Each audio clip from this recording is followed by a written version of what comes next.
अस्सलाम वालेकुम, मेरा नाम मोहम्मद ज़ैनुल हसन और आप देख रहे हैं आपका अपना यूट्यूब चैनल पिप्स एंड प्रॉफिट्स।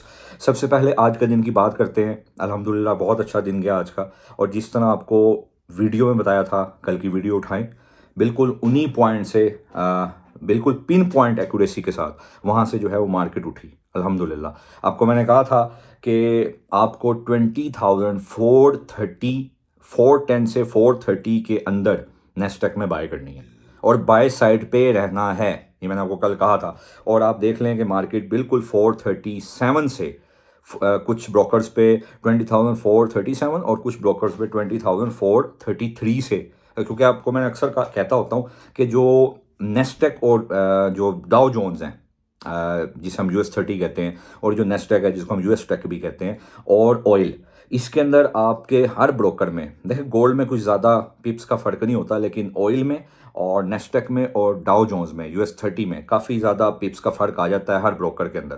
मतलब अगर आप एक्सनेस को देखेंगे तो कुछ और आ रहा होगा, आप XM को देखेंगे कुछ और आ रहा होगा, आप इक्विटी को देखेंगे तो कुछ और आ रहा होगा, आप किसी भी ब्रोकर पे जाएंगे तो जो जाहिर है वहाँ पर डिमांड और सप्लाई का सारा मामला होता है। तो उस लिहाज से वहाँ पर थोड़ा डिजिट का जो डिजिट और अक्सर का डेसिमल्स का फ़र्क आ रहा होता है। ठीक है, तो उस लिहाज से बात करें तो आज मार्केट ने वहाँ से आपको 400 पिप्स की बाय दी नेस्टेक के अंदर। ठीक हो गया। इस तरह मैंने आपको ऑयल का कहा था भाई 68.80 से आपको बाय साइड पे रहना है और आपको बाय करना है, और 68.81 से मार्केट जो है वो ऊपर गई और तकरीबन 70.4050 तक गई, और देख लें तकरीबन 160-70 पिप्स बनते हैं। ठीक हो गया। इस तरह गोल्ड का कहा था 2656 के ऊपर, इसकी भी बाय साइड पे रहो। 2656 के ऊपर 4 आवर क्लोज हुई जो कि मॉर्निंग में हो गई थी, और सबको बता दिया था कि इसने मजीद अब 74 तक जाना है। आपको मैंने वीडियो में बताया था कि 2668 और 2674, और वहाँ से ज़ाहिर सेल भी करवाई, और वहाँ से ही मार्केट ने तकरीबन कोई 120-130 पिप्स निकाले। अब हम कल के दिन की बात करते हैं। देखें, वीडियोस को देखा करें, वीडियोस के अंदर जो लेवल्स होते हैं उनको लिख लिया करें, क्योंकि वो लिखना ज़रूरी होते हैं। देखें, अब हम गोल्ड की बात करें। देखें, गोल्ड बुलिश तो है, और मैंने आपको कल कहा था कि ये जो बुलिशनेस है इसके एक रीज़न यूक्रेन और रशिया की ये जो नई समझ लें कि एक नया मामला स्टार्ट हुआ है। एक जंग तो पहले भी चल रही थी फ़ेब 2022 से, लेकिन ये जो जंग के अंदर एक नई इन्वॉल्वमेंट हुई है, लाइक अमेरिकन इन्वॉल्वमेंट, वो तो खैर पहले भी हिडनली थी, लेकिन अब फ्रंट पे आके जब अमेरिका ये मामला कर रहा है कि भाई उसने ही अलाउ किया, क्योंकि नेटो का हिस्सा बन गया यूक्रेन, तो आप इसको अटैक करें रशिया को, और उसने बाकायदा तौर पे लॉन्ग रेंज मिसाइल्स भी प्रोवाइड किए। क्योंकि ज़ाहिर मैं आपको कहता होता हूँ कि जो बाइडन साहब हैं ये उस तंजीम में से हैं, ये उस समझ लें कि एक ऑर्गेनाइजेशन का हिस्सा हैं, या एक सेट ऑफ पीपल हैं जो हमेशा जंगे चाहते हैं। ठीक है, और ज़ाहिर है ये लोग जैसे डोनाल्ड ट्रंप है ना, वो प्रो बिजनेसमैन है, वो बिजनेस की बात करता है, वो स्टॉक्स ज़ाहिर है ख़रीदने की बात करता है, वो डिजिटल एसेट्स को मज़ीद बढ़ाने की बात करता है, वो बिज़नेस को प्रमोट करने की बात करता है, रिसेशन को कम करने की बात करता है, ज़ाहिर है वो इकॉनमी को स्ट्रॉन्ग करने की, डॉलर को स्ट्रॉन्ग करने की बात करता है। क्योंकि वो बिजनेसमैन है। तो उस लिहाज से बात करें तो जब उसकी बात होती है तो फिर चीज़ें ज़रा किसी और तरह देखी जाती हैं। वो जंगों की लड़ाई नहीं चाहता, वो इंसानों की लड़ाई नहीं चाहता, वो वेपन्स की जंग नहीं देखता। वो कहता है कि भाई जंग लड़नी है तो बिजनेस की जंग लड़ो। लेकिन ये जो बाइडन साहब हैं, ज़ाहिर है ये उन तंजीमों में से हैं, इनका बैकग्राउंड ऐसा है कि ये हमेशा वेपन्स को, वार क्राफ्ट्स को, एम्यूनिशंस को बेचने की बात करते हैं कि भाई अगर ये बेचेंगे तो ज़्यादा पैसा कमाएंगे। तो ज़ाहिर है उनको कोई फ़र्क नहीं पड़ता कि दुनिया के अंदर कितनी एक्सटर्मिनेशन होती है, कितना बड़ा जेनोसाइड पैदा होता है, उन्हें कोई फ़र्क नहीं पड़ता। खैर, उस लिहाज से बात करते हैं तो भाई ये इम्पैक्ट तो है गोल्ड के अंदर, इसमें कोई शक नहीं है। गोल्ड में हाँ, पहले जो जंग स्टार्ट हुई यूक्रेन की और रशिया की फ़ेब 2022 में, तब एक इम्पैक्ट आया, गोल्ड ने ऑल टाइम हाई बनाया। आपको मैंने पहले भी वीडियोस में बताया हुआ है। लेकिन अब उसका इम्पैक्ट नहीं था। क्योंकि वो प्राइस इन हो गया हुआ था मार्केट के अंदर। पहले ही मार्केट ने उस प्राइस को, उस इम्पैक्ट को ऑब्जर्व किया हुआ था। इसी तरह जैसे हमास और इसराइल का कॉन्फ्लिक्ट है, वो भी प्राइस इन हो चुका है। हाँ, कोई नई इन्वॉल्वमेंट होती जाएगी तो फिर मजीद गोल्ड बुलिश होता जाएगा। जैसे अभी एक नई इन्वॉल्वमेंट है प्यूटन साहब के लिए। प्यूटन साहब का ये कहना है कि ये जो जंग है ये पूरी नेटो के साथ जंग है। मतलब ये जो 31 कंट्रीज़ हैं मेरे साथ, अगर ये जंग लड़ी जा रही है तो इसका मतलब है कि मैं इसको पूरी नेटो के साथ जंग कंसिडर करता हूँ।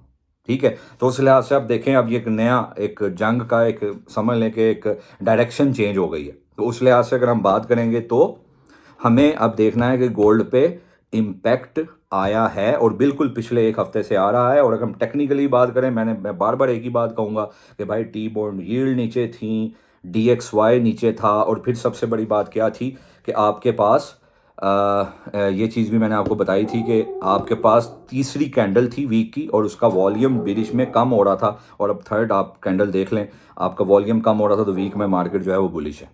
ठीक हो गया।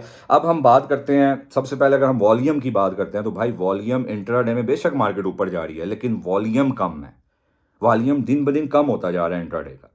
और अगर मैं उस लिहाज से बात करूं तो एक अच्छी खासी करेक्शन जो है गोल्ड में हो सकती है, मतलब एक अच्छी करेक्शन हो सकती है। और देखा ना, गोल्ड है वो ऊपर से ऊपर आता जा रहा है और रिट्रेसमेंट कुछ खास दे नहीं पा रहा। तो उस लिहाज से बात करें तो गोल्ड को एक अच्छी रिट्रेसमेंट देनी है, लेकिन हम कैसे रिट्रेसमेंट को की बात करेंगे, हम लेवल टू लेवल बात करेंगे। ठीक हो गया। अब गोल्ड कल क्या कर सकता है, देखें गोल्ड की बात करते हैं।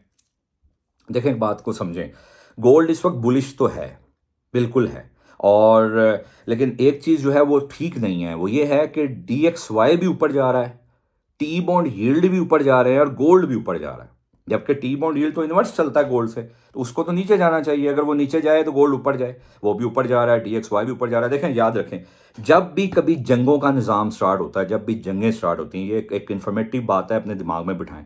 तो याद रखें कि सिर्फ गोल्ड नहीं ऊपर जाता, डॉलर भी ऊपर जाता है, फिर साथ में सिल्वर भी ऊपर जाता है। क्यों? क्योंकि ये तीनों सेफ हेवन कंसीडर होते हैं। ठीक है, तो आप देखें ना, DXY भी ऊपर जा रहा है, गोल्ड भी ऊपर जा रहा है। हाँ, टी बॉन्ड यील्ड को ऐसे ऊपर नहीं जाना चाहिए था। इस बात का मतलब यह है कि ये कहीं ना कहीं, और फिर मैं अगर वॉल्यूम को देखूं तो भाई मैनिपुलेशन चल रही है गोल्ड के अंदर। आज भी गोल्ड के अंदर मैंने आप देखिएगा, 1 आवर में भी देखिएगा, आपको एक ग्रे स्टोन डोजी मिलती है। आपको तो लगता है भाई मार्केट तो नीचे जानी चाहिए, ये कई दफ़ा होता है गोल्ड में, तो मार्केट ऊपर चली जाती है। इसका मतलब है कि मैं अक्सर कहता होता हूँ कि जो कैंडल की रिलायबिलिटी है वो सिर्फ 30% है। आपको 30% ही कैंडल आपको बता सकती है। ये नहीं कि आप कैंडल लेके बैठे रहें और कहें बस ये कैंडल बन गई थी तो बस अब तो मार्केट यही करने लगी। ठीक हो गया। तो अब हम बात करें कल के दिन की, तो भाई आपको कल के दिन का जो प्राइम लेवल है वो है 2661। 2661 के नीचे अगर कोई भी एक 4 आवर कैंडल ओपन भी हो और क्लोज भी हो, क्यों? क्योंकि आज अभी हमारी प्रीवियस जो सपोर्ट है वो 2661 है। ठीक है, अगर 4 आवर्स के नीचे ओपन भी हो, क्लोज भी हो, और दूसरी इंडिकेशन, अगर 2654 के नीचे कोई 4 आवर क्लोज हो गई तो फिर मार्केट 2644, 2636 और 2628 और 2624 की तरफ जाएगी। ठीक है, ये लेवल देखो भाई, याद रख लो। ऑन द कॉन्ट्रेरी साइड, हमें जो अभी एक 4 आवर जो कैंडल हमारी क्लोज हुई है वो 72 के ऊपर क्लोज हुई है आज। जो जाहिर है, हाँ, अगर वो 74 के ऊपर क्लोज हो जाती तो ज़्यादा क्लैरिटी ऊपर की हो जाती, लेकिन अभी तक वो 72 के ऊपर क्लोज हुई है। लेकिन ये भी एक इंडिकेशन है कि मार्केट अब तकरीबन 2687 88 की तरफ और 2697 की तरफ जाने को तैयार है। ठीक है, लेकिन हमें अब क्या देखना है, अगर मार्केट ने कल सुबह 2674 के ऊपर एक 1 आवर भी क्लोज कर दी तो भाई फिर आपको 84 से सेल नहीं करना, जबकि 84 से बहुत से लोग आपको सेल करने की बात करेंगे। 2684 आपको 2688 से सेल करनी है पहली, और आपको एसएल वहां पर बड़ा देना पड़ेगा, वो 97 से ऊपर का देना पड़ेगा, 2697 से ऊपर का।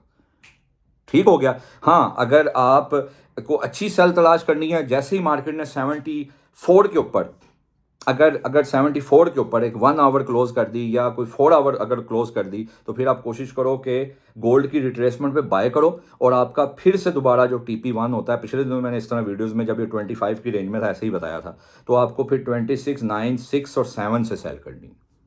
ठीक हो गया। इस तरह करके आप गोल्ड में कल के दिन ट्रेड कर सकते हैं। देखें, गोल्ड में एक head and shoulder pattern intraday में बन सकता है, लेकिन वो हेड कुछ सेटिस्फैक्ट्री नहीं है। ठीक है, हाँ, अगर वो बन जाता है तो फिर 26,110 के नीचे इसकी एक नेकलाइन बेस लाइन बन जाती है, वो ब्रेक होती है, तो फिर मार्केट दोबारा वो नीचे का सफर तय करेगी। और आने वाले दिनों में अगर ये जियोपॉलिटिकल टेंशंस बढ़ती रहीं, एस्केलेट हुई, देखो ना, इसमें अब यूएस की इन्वॉल्वमेंट डायरेक्टली हो गई है, इस वजह से इंपैक्ट आ रहा है। अगर सिर्फ यूक्रेन और रशिया तक महदूद होते तो इंपैक्ट ना आता। हाँ, अगर आने वाले दिनों में ये एस्केलेट हुई तो फिर भाईजान गोल्ड दोबारा वो 2800 और 3000 वाली तरफ निकल जाएगा। लेकिन जैसे ही ट्रंप साहब आएंगे, ये मैं आपको बता दूं, गोल्ड पे फिर एक बड़ा बीरिश प्रेशर आएगा। ठीक है, अभी तो चले, मैं आपको अक्सर कहता होता हूं, जब भी गोल्ड में, खास तौर पे गोल्ड में जब भी सेलिंग हो रही होती है तो पीछे एक बड़ी बाइंग तैयार हो रही होती है। ठीक है, तो बाइंग आप देख लें, आप पिछले 3-4 दिनों में गोल्ड की मूव देख लें, क्या वो बाइंग नहीं हुई? ठीक हो गया। इसी तरह बात करते हैं बीटीसी की। यार बीटीसी 90,600 मिले, 90,600 वो, या आपको 94,300 मिले, वहां से बाय करो। ठीक हो गया। और मेरे पास जो बीटीसी का अगला लेवल है वो है 1,02,200। अगर इसने 98,000 के ऊपर कोई भी आज की क्लोजिंग या 4 आवर भी क्लोज कर दी तो भाई फिर ये वहां तक चला जाएगा। और बीटीसी के अंदर फिलहाल से रिट्रेसमेंट पे बाय करो, 93,400 का वेट करो। हाँ, अगर 92,600 मिल जाता है वो तो बहुत अच्छा लेवल है बाय का। ठीक है, देखें क्या बात ये है कि भाई अपने अननाउन जोन्स में है, इसकी कोई हिस्ट्री नहीं है। हम ट्रेड कैसे करते हैं हिस्ट्री पे? तो भाई हिस्ट्री तो हमारे पास है नहीं। अब हवा में बात घुमाने वाली बात है कि मैंने तो कहा था यहाँ से नीचे आ जाएगा। 1 लाख तो सबको पता है भाई, 1 लाख तो वैसे ही आ गया है। और 1 लाख वैसे भी साइकोलॉजिकल लेवल हो जाता है तो फिर सबको पता है यार, चलो थोड़ी सी रिट्रेसमेंट या करेक्शन तो लेगा ना। ठीक हो गया। बाकी इसके अलावा हम बात करते हैं नेस्डेक की। तो नेस्डेक भाई 20,930 से 20,980 तक जाने को तैयार है। आपको 560 मिले, 20,560 मिले, 540 मिले, वहाँ से बाय करो। और इसकी पहली सेल जो है वो 20,930 से 960 में तलाश करो। ठीक हो गया। इस तरह, क्योंकि नवेडा जो है बहुत ज़्यादा, नवेडा बहुत ऐसा कई दफ़ा हो चुका है कि जो नवेडा है ज़ाहिर है एक कंपनी है, AI बेस्ड कंपनी है। और नवेडा का ये जो स्टॉक्स हैं उस पर बहुत ज़्यादा ट्रेड होती है, तो उसके स्टॉक के ऊपर बहुत ज़्यादा ट्रेड होती है। नवेडा बहुत ऐसी दफ़ा हुआ है कि नवेडा एक या दो ही जो है वो स्टॉक्स थे जिसने पूरे नेस्डक को पंप किया हुआ था। तो नवेडा की जो अर्निंग रिपोर्ट है वो ना कोई बहुत ज़्यादा अच्छी आई हैं ना बहुत ज़्यादा कम आई हैं, मतलब बस ठीक है, समझ लें कि मीडियोकर रिपोर्ट है। लेकिन बात फिर यही है कि डोनाल्ड ट्रंप की वजह से जाहिर है पंप तो था स्टॉक्स में, और स्टॉक्स ने जितनी भी किया प्रॉफिट टेकिंग की है। समझ लें कि कुछ इम्बैलेंसेस थे उसको कंप्लीट किया। ठीक है, तो उसकी भी मैंने आपको बता दिया कि 540 560 मिले तो भाई उसको बाय करो। मैंने आपको अक्सर कहा है कि जब भी आपको नेस्डेक पे ट्रेड करनी है आपको अर्निंग रिपोर्ट नहीं छोड़नी। investing.com पे जाओ, बहुत सी ऐसी वेबसाइट है जहाँ पे जाके आप अर्निंग रिपोर्ट देख सकते हो। और नवेडा की रात को रिपोर्ट आई थी, अक्सर लेट नाइट ही आती हैं, आप इसको लाजमी देखा करो। इसी तरह हम पहली सेल जो है 20,930 से 960 में तलाश करेंगे। ऑयल की जहाँ तक बात है यार, ऑयल अभी भी रेंज बाउंड है। 69.30 मिले, 68.80 से 69.30 इसमें बाय करो। और आपका टारगेट 71.45 होना चाहिए। जैसे ही मार्केट ने 70.50 के ऊपर 4 आवर क्लोज कर दी तो फिर ये 72.20 तक जाना इसके लिए आसान हो जाएगा। फिर आपको रिट्रेसमेंट पे 69.60 भी मिलता है तो आपको बाय करनी है। ठीक हो गया। इस तरह करके हम ऑयल पे ट्रेड करेंगे। और ग्रुप का हिस्सा बनने के लिए, ग्रुप ज्वाइन करने के लिए मेरे मेन पेज पे व्हाट्सएप लिंक है भाई, वहाँ से आप ज्वाइन हो सकते हो। और वीडियो को शेयर किया करें, लाइक किया करें और कमेंट किया करें, ये बहुत ज़रूरी है ताकि मैं आपको जो है वो अच्छी अच्छी वीडियोज़ और अच्छे तरीके से इन्फॉर्मेटिव वीडियोज़ बना के दूँ। ठीक है, ज़ाहिर आपको फ़ायदा तो होता है भाई, जो कहा जाता है मार्केट अगर उस तरह चलती है तो इसका मतलब फ़ायदा होता है। तो अगर फ़ायदा होता है तो फिर कमेंट करना भी आपका बनता है। ठीक हो गया। इस तरह करके हम कल के दिन में ट्रेड करेंगे। फिर बता रहा हूं कि नेस्डेक को भी जो मैं बता रहा हूं, नेस्डेक को बाय साइड पे देखना जो लेवल्स बताए हैं। और जाहिर है हमने कुछ 5-7 ऐसी जो है वो कंपनीज होती हैं, लाइक नेटफ्लिक्स हो गया, लाइक अमेजोन, लाइक गूगल हो गया, लाइक नवेडा हो गया, लाइक वालमार्ट हो गया। नवेडा की बात करें, फिर टेस्ला की बात करें, तो इनको हमने जो है वो ज़ाहिर देखना होता है, इनकी अर्निंग रिपोर्ट्स देखनी होती हैं, ज़्यादा इम्पैक्ट डालती हैं अर्निंग रिपोर्ट्स जो है आपके नेस्डेक के ऊपर। और गोल्ड की जहाँ तक बात है भाई, आपको मैंने बता दिया है कि गोल्ड के अंदर हर चीज़ ठीक है लेकिन कहीं ना कहीं मैनिपुलेशन ज़रूर है। तो आपने जो है वो विदाउट एसल ट्रेड नहीं करनी और लेवल टू लेवल चलना है। जहाँ से लेवल मिलेगा हम वहाँ से सेल करेंगे। क्यों? क्योंकि हम इंट्राडे प्लेयर हैं, हमें 80, 100, 120 पिप निकालने होते हैं। हम बाय भी करेंगे और सेल भी करेंगे। कल का दिन में आपको 26, 54, 55 मिले, आप वहाँ से बाय ज़रूर ट्राई करना।